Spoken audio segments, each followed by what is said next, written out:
台南社区大厦海废小组公布2档来的海洋废弃物是塑胶袋啊、玻璃笼，还有塑胶杯啊上侪哦。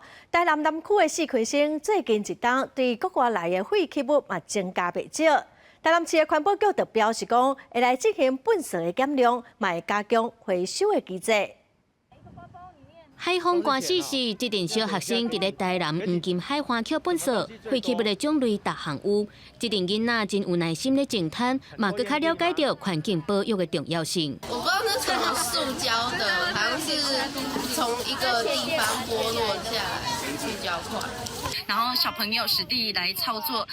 捡到的人为垃圾，第一名是烟蒂，然后第2名是瓶盖跟吸管，可以带回去跟家人分享。保特瓶的瓶盖也是一样少用。 捡到的粪扫除了粪头以外，上主要的就是粪扫袋啊。根据台南社大观察，这2档净滩捡到海洋废弃物数量上侪，就是塑胶袋啊、塑胶制品、玻璃笼、塑胶杆啊、甲挂等等。而且今年受到极端气候的影响，风影也带来真侪境外废弃物。 士官山这边其实比较少境外垃圾，但是因为今年有几个台风，所以我们有非常多的境外垃圾，包括中国的、菲律宾的、越南的然后尤其是保特瓶特别多这个大概就是今年我们看到极端气候影响下比较特别的一个现象。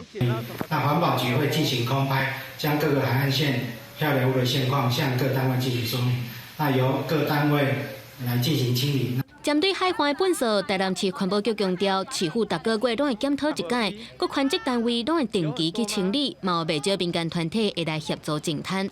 后续会加强宣导，落实粪扫减量，嘛，互回收的机制更加完整。记者综合报道。